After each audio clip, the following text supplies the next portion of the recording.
Hey everyone, it's Jason and welcome to another Marvel's Champion Hero Pack unboxing for Gambit. Remy Lebu, our Raging Cajun.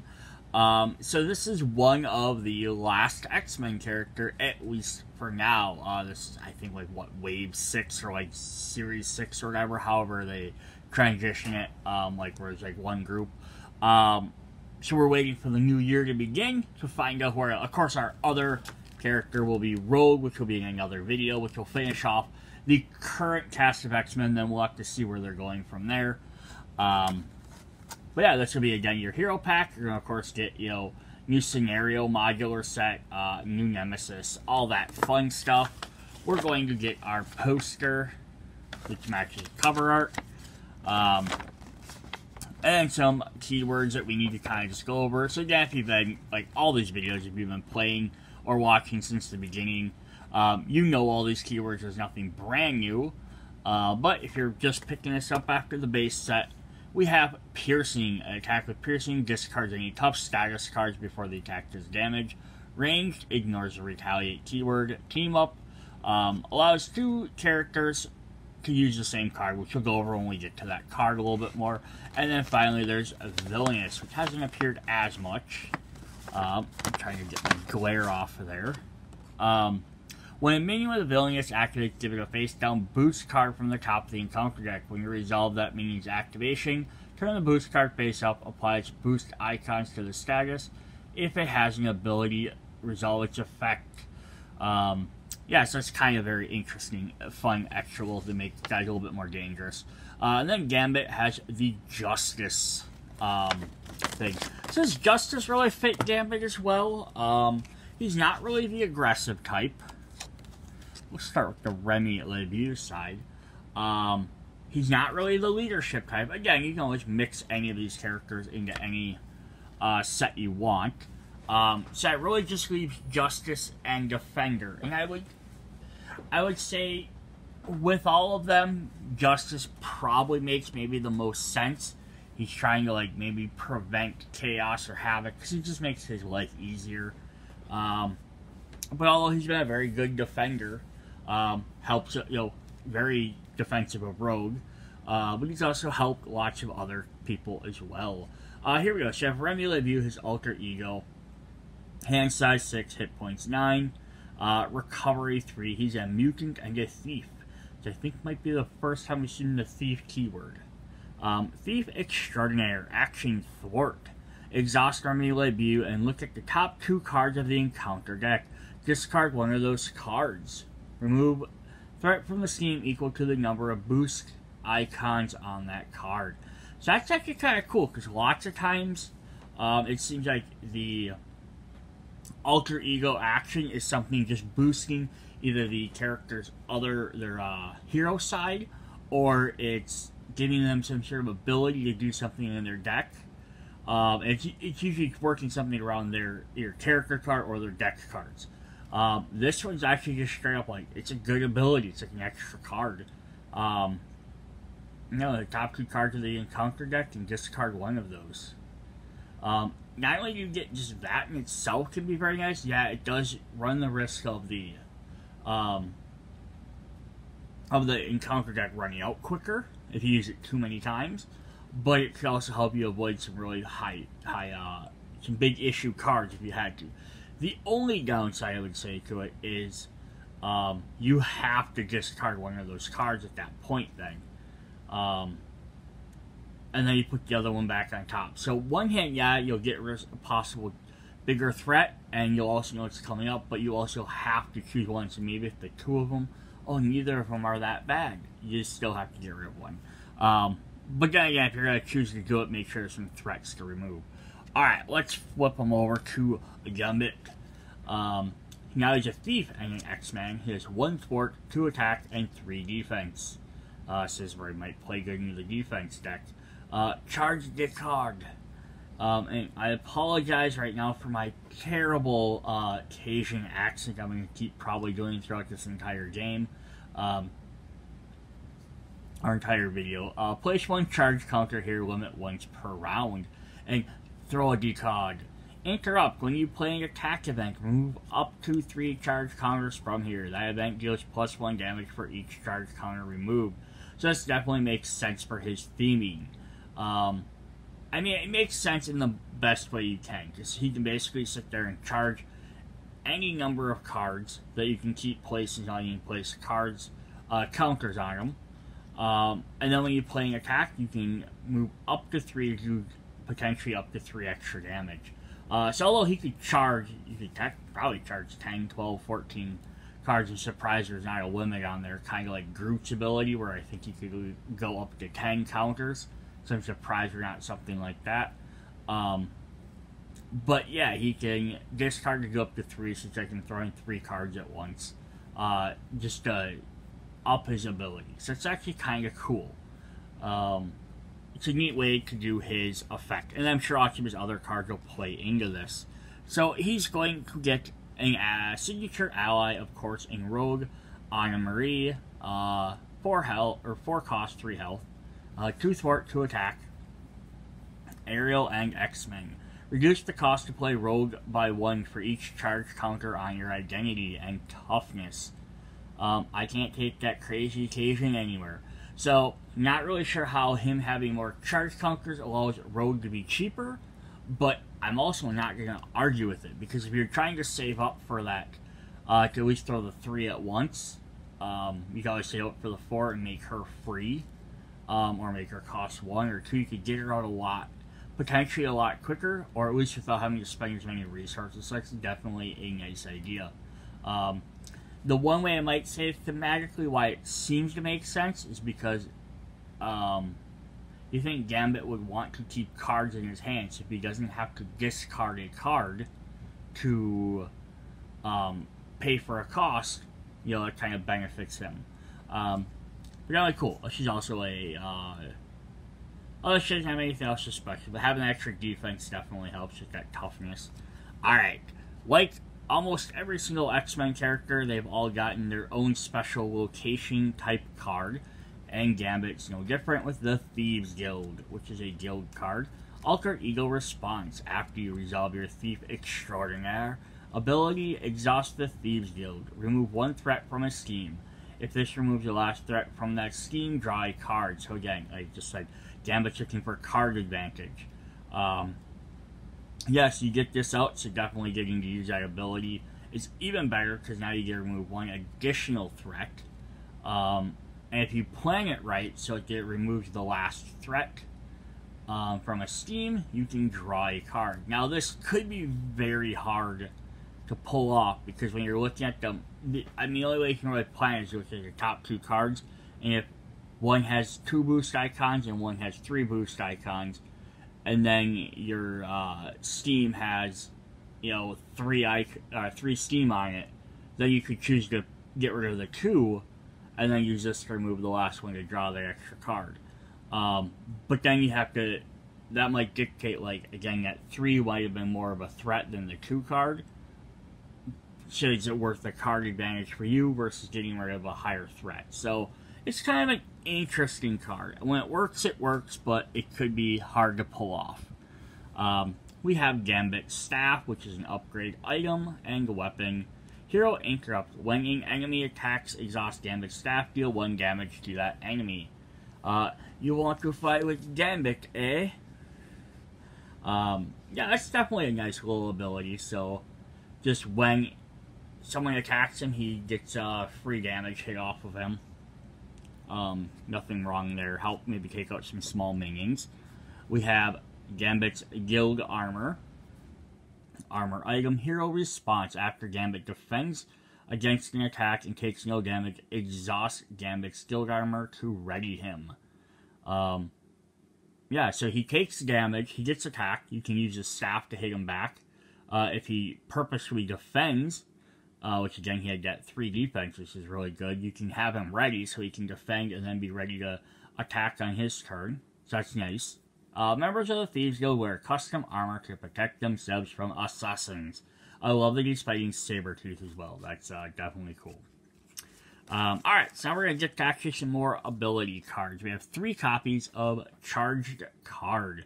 2 cost event. Attack Superpower.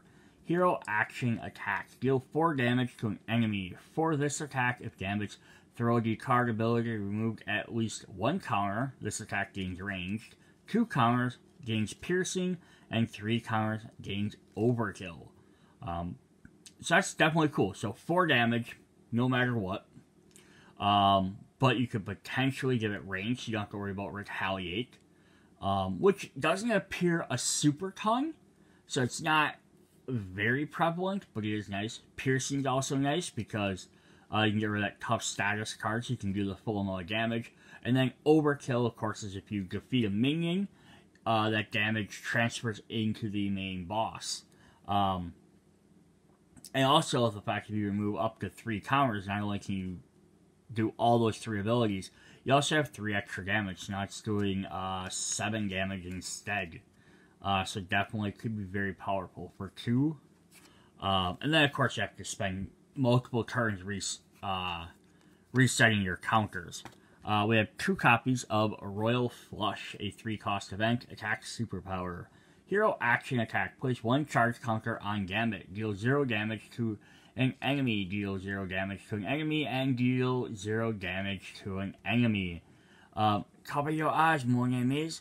This is going to be fire. She might be like, why would you want a card that deals 0 damage 3 times? And this is because, again, you can remove them counters to make this more powerful. So no matter what, when you play this, you'll have 1 counter on it. So you can always pay 1 to remove it to deal 3 separate damage. If you remove up to 3 counters, you can do 3 damage. So this could do 3 damage to 3 separate enemies, 6 damage to 1, 3 to another, or 9 damage to 1 enemy. Or however you need to break it down. You may just remove the 1. It can do 1 damage to 3 separate enemies. You'll maybe finish off 1 minion here, weaken 2 other minions somewhere else. You can start helping out your teammates. It's a neat, versatile card because it's either deal a bunch of damage to 1 guy or deal a small amount to the other.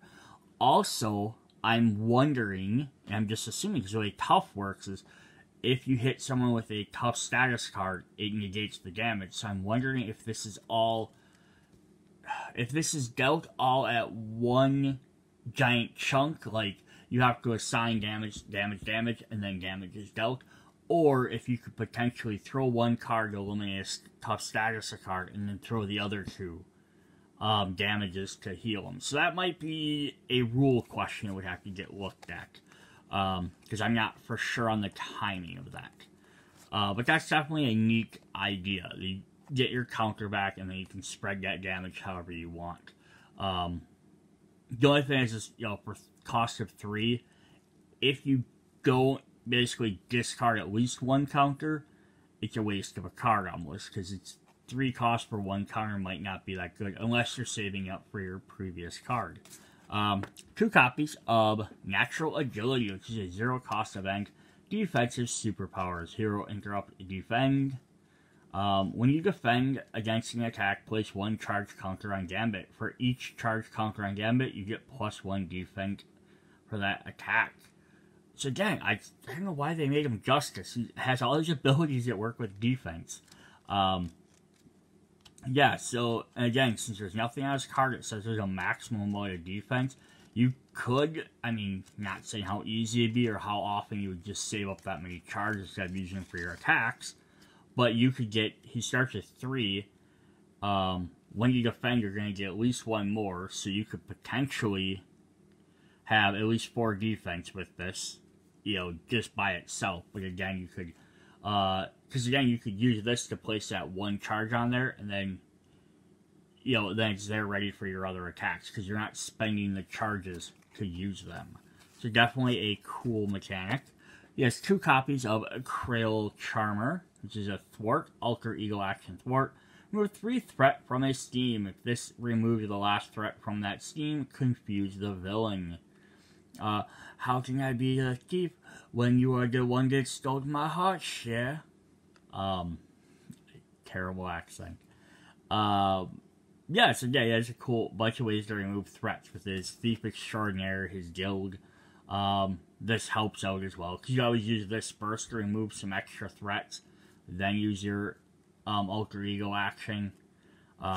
Definitely cool. And then its last two main deck cards are Molecular Acceleration, which is a resource. Hero Interrupt. When you spend this card, place one charge counter on Gambit. So it gives you an energy and a fist resource, but it's a free way for him to actually produce his own counters, which is definitely a nice thing to do. Yeah, so it's a definitely cool set of skills and abilities. Alright, then let's look at his add-on deck, his Justice. We're going to, of course, get some more X-Men allies. We have Lucas Bishop, or Bishop, which is a very interesting one to include in here because, lore-wise, when Bishop first appeared, him and Gambit did not like each other because he always accused Gambit. In his timeline, Gambit's the last X-Men alive. He always accused him of being the one that was the traitor that brought down the X-Men, which blah, blah, blah, lots of other stuff. So that's kind of interesting that they put him in this specific deck. Bishop costs 3, has 3 health, has 2 thwart and 0 attack, but he has 2 conditional. So X-Men response. After an enemy attacks you, place 1 energy counter here. Interrupt. When Bishop attacks, remove each energy counter from him. For each counter discarded this way, he gets plus 2 attack. For this attack, to a maximum of 6 attack. Okay, so that's kind of cool. After an enemy attacks, you place 1 energy counter here. And then interrupt. When he attacks, remove each energy counter from him. For each energy counter discarded, he gets plus 2 attack. Up to a maximum of 6. So that's kind of cool. You can get up to 6. He just has to be able to survive these attacks. It's a neat mechanic. Also use a charge counter. I don't know if I would use him that often because it seems like you're gonna have him coming and, you know, basically just stick there and absorb some hits. Although the thing is, it says when he attacks you, it's not when he takes damage. So when the enemy attacks you, he's gonna gain a counter, but you could defend with Gambit. And he can build up his counters that way, kind of in the back. But just kind of makes me excited if they make him into a playable character, because he'll have a very similar charge mechanic like Gambit. But instead of Gambit, where Gambit can just place 1 each turn, it'll probably be something more like when he takes, something like this, where he takes damage or defends, he can put extra counters on there, maybe equal to how much damage he took or defended. So his full character, if they ever make him, will probably have something similar to that. Our second ally is Allison Blair, the Dazzler. 4 cost, 3 health, 2 and 2 for attack and thwart. Response. After Dazzler enters play, confuse an enemy. All that noise, this city is a symphony and I'm her speaker. Yeah, she uses light-based powers. Just kind of neat. The only thing I would have maybe added to make her a little bit more interesting would have been, either she confuses an enemy or she does, like, 1 damage to a confused enemy. Like, something like that would have been kind of neat, because then it would have played on, if someone was already confused, she could maybe do damage to that character. Just, I get they don't want to put too much on the ally cards. Alright, then we got some brand new Justice cards. We have 3 copies of Operative Skill, 2 cost upgrade. Still use 3 operative counters, max 1 per player. Interrupt. When you thwart, remove 1 operative counter from here. That thwart removes 1 additional threat. So again, yeah, this will work really well with Gambit's other abilities. Can again also help him maybe get closer to having that other ability remove it, like uses his Thief Extraordinaire. You could interrupt this to remove 1 more, and then maybe his guild card might be the one that ends it. We could kind of pinpoint into some of them a little bit easier. We have 3 copies of Stealth Strike. 3 cost event attack. Deal 4 damage to an enemy. If that enemy is defeated by this attack, remove 2 threat from a scheme. Ooh, that's fun. use some damage as well as remove some threat. There's a con for scrapping, and there's a con for sneaking. This calls for a bit of both. That was not anywhere near a correct Wolverine accent. I don't know what that was. Yeah, definitely a cool card. Then the next one we have is 3 copies of Breaking and Anchoring. Ooh, it says Gambit like is a newer outfit. 2 cost event, thwart. Play it only if your identity has this spy or thief trait. Action, thwart, remove 3 threat from a scheme. So really cheap to be able to remove 3 threat. Just has the condition you have to be a spy or a thief. So you said Black Widow probably using this card as well. Again, I don't think there's any other thieves yet. And this is one of the things where in these types of games, I almost wish they would make upgrade cards for some of the older characters, because you could see maybe some of the Guardians of the Galaxy, like maybe even at least maybe Rocket having Thief. But yeah, sometimes when they make new traits and stuff like that, it'd be fun to like upgrade them. Their last 2 Justice cards are Passion for Justice, which is another resource. 2 per deck. Interrupt when you spend this card. Play a thwart event. When you spend this card to play a thwart event, that event removes 1 additional threat. So this is the new set of resources they made. So instead of giving you bonuses for playing a specific aspect, like Justice or whatever, you get a bonus for playing thwart or defense or whatever that theme does. This is kind of just way. So Gambit has a bunch of different abilities and cards between his deck and this to remove extra thwart. Awesome. So let's look at our basic cards. We're going to start with Professor X, Charles Xavier. 3 cost, 3 health, 3 thwart with no attack. He's a psionic and an X-Men. First response. After Professor X enters play, choose 1. Confuse the villain. Stun a minion or ready an X-Men character. At the end of the round, if Professor X is still in play, discard him. So this is essentially the Nick Fury of the X-Men. Because Nick Fury had a similar style ability. He came into play, he got to do a bunch of really neat things, but if he was still around at the end of the turn, you got rid of him. He kind of just came in, directed stuff, and then left. And Professor X would do the same idea. We're going to get X-Mansion. Location, X-Men. Alter Ego action, exhaust X-Mansion to heal 1 damage from any mutant or X-Men character. Any player whose alter ego has a mutant trait may trigger this ability. So that's actually a really fun idea. Letting any player use your card. So if they're in alter ego on their turn, they could use this to heal as well, even if you own the ability. Up next, we have Beauty and the Thief. 2 cost event, attack thwart. This is a team up with Gambit and Rogue. Max 1. Hero action, attack and thwart. Deal 4 damage to an enemy. Remove 4 threat from a scheme. So you can kind of figure Rogue is probably the damaging, and Gambit's probably the scheming part. Alright, so we didn't talk about team up too much during the beginning when I was going over the keywords. Team ups work basically like this. If you have a card that says team up, you can only put it in your deck if your main character is one of those 2 cards. So only Gambit or Rogue as a main character can have this in their deck. Then this card can only be played if the characters Gambit and Rogue are somewhere on the table. So this could be my main character Gambit and player 2's main character Rogue. I could have my main character Gambit with my ally Rogue. My teammate could have the same thing. They could have Rogue as a main character, Gambit as an ally. It could be my Gambit as a main character, their Rogue as an ally. As long as both characters are present. Now, one of the 2 players, whoever's playing the card, their main character will obviously have to be one of those 2 cards. But they did make it so that you can play this just in this deck by itself. But if you both have the same character, like if I'm playing Gambit and someone else is playing Rogue, and you both have these cards, you guys can play it on what you guys can play it as soon as you have it every time.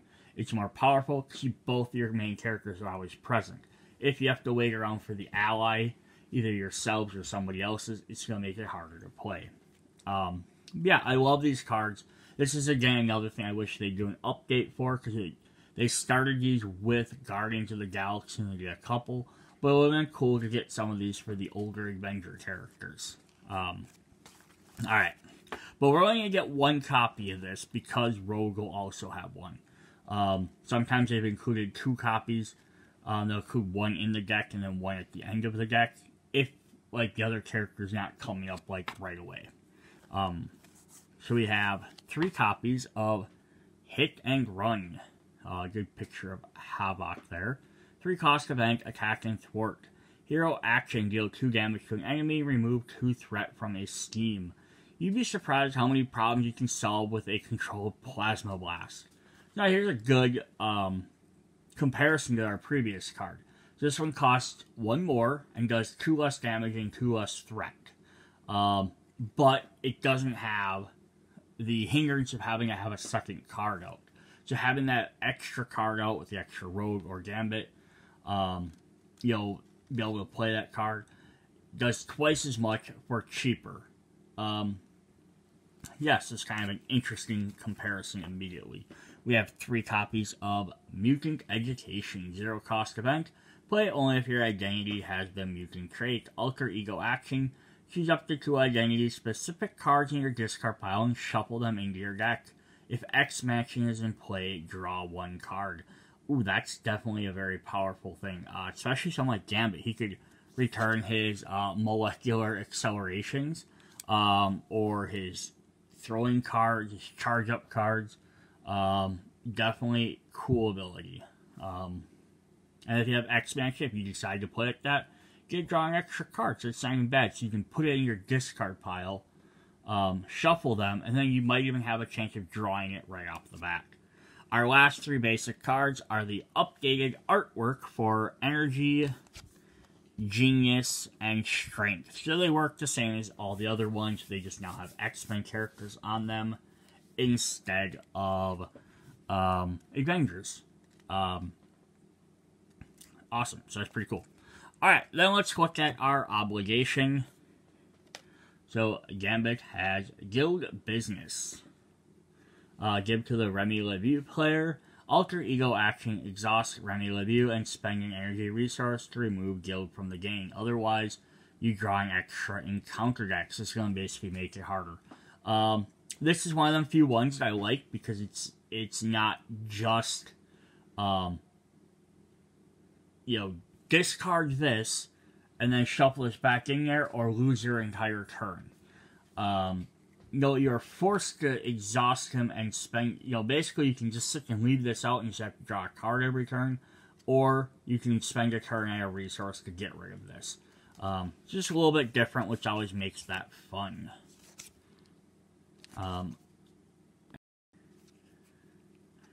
Then let's look at Gambit's Nemesis. We have Belladonna, Assassin Elite, 2 steam, 3 attack, 5 health. So this is his former wife from the Assassin's Guild, where he's the Thieves Guild. Quick Strike and Toughness. Force response. After Belladonna attacks and defeats a character, place 2 threat on the main steam. Cool, so if she actually defeats somebody, she gets to boost that steam up a little bit more. We have the Assassin's Guild. The Assassin's Guild is sworn to kill Gambit and the rest of the Thieves Guild. Forced response. After an assassin minion attacks and defeats a character, place 2 threat here. Cool. I'm trying to think, there's not too many other assassin cards out there yet. But that's always one of those things that makes the game really fun, is as more and more sets come out, they'll add more and more cards with different characteristics. So you have 2 copies of Guild Assassin, 1 steam, 2 attack, and 2 health. Assassin, quick strike, force response. After Guild Assassin attacks and defeats a character, place 1 threat on the main steam. So these guys are all about defeating people. So it's kind of like, lots of times you're like, oh, I have an ally that maybe had a one-time use ability, or is about to die anyhow, so let me throw them in front and have them take damage for me. And basically the assassins are like, if you do that, that's fine, but we're going to throw more threat out on all the steams. So using your allies as kind of meat shields against the assassins isn't the best idea. And then we have Assassination Attempt, which is a treachery.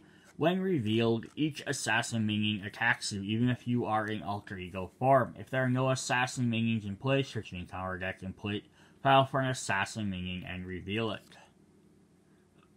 Cool.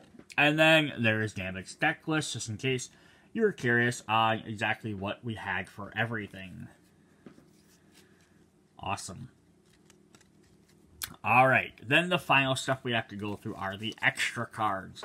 So we are going to get 3 copies of the aggression cards. So we have War Room. Location, 1, max 1 per player. Response, after an ally attacks and defeats a minion, exhaust War Room. Remove 1 threat from his steam. So this is definitely cool, because it's a way for aggression characters to remove steams. They're usually not something they would do. It is very conditional, because, you know, they have to, an ally has to defeat another minion, but your aggression allies generally can do that pretty well. Definitely a nice thing. Plus, extra locations aren't bad. 1 cost, not bad at all. Alright, then we have 3 basic cards.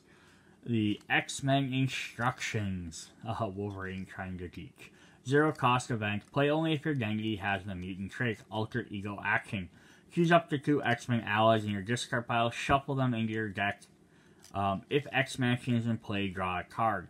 So this is kind of a neat opposite or alternate version of the Mutant Education. Because Mutant Education lets you find 2 identity-specific cards. So if you're trying to find something to boost just your character, that helps here. This will help you find more allies. So this could be very good tied with that War Room card to find allies you really need. They die while attacking or defending. Great, because you can get that. Plus it also works with leadership, where you can have more allies out. So it's kind of a neat combination. Plus again, if you have X-Mansion, which is not a bad card to have out at all, it will let you draw an extra card, so you can kind of team all them up. And this lets you heal damage. It's just helpful to have that out as well. So it's kind of neat. A nice little combo effect.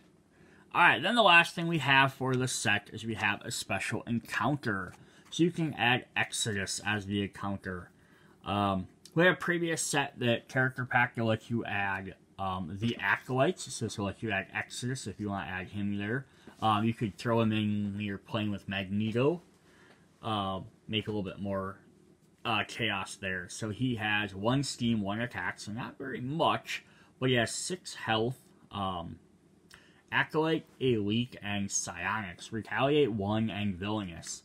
So Retaliate 1 is kind of interesting because Gambit has his 1 card that lets him gain ranged, so you can ignore that. When revealed, search the encounter deck and discard pile for the Psionic Shield and attach it to Exodus Shuffle. I serve proudly the house and name of Magneto. I don't know what Eric Bennett actually sounds like, so I just made up a voice. We have the Herald of Avalon. Exodus sees Magneto as a savior of mutant kind and serves as his herald. When defeated, the player who defeated the steam searches the encounter deck and discard pile for Exodus and reveals him. Shuffle.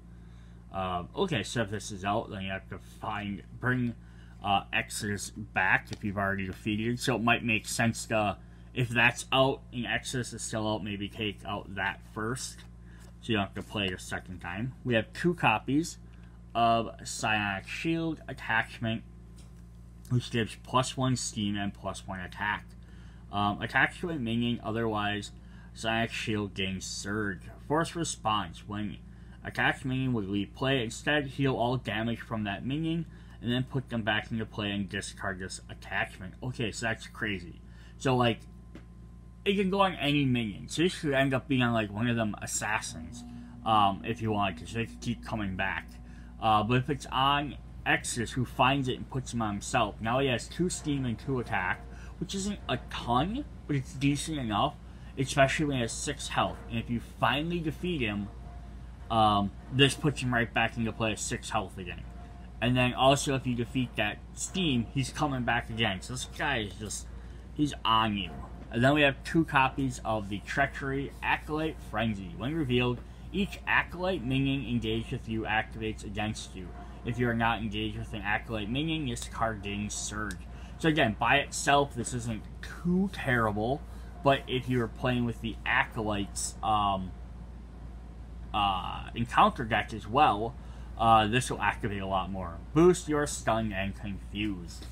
Alright, so that's fun. I love the little extra encounter decks. Alright, so that was Gambit. He's definitely got some fun things. The charge counters, the boost up some of his attacks are really cool.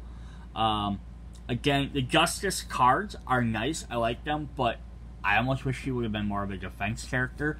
It'll be kind of maybe interesting to play to see how he works with that. And then we'll also see how well he works with Rogue. See if they make a great combination pair or not. Alright, that is what we have for Marvel Champions Hero Pack Gambit. See you guys in the next video. Bye!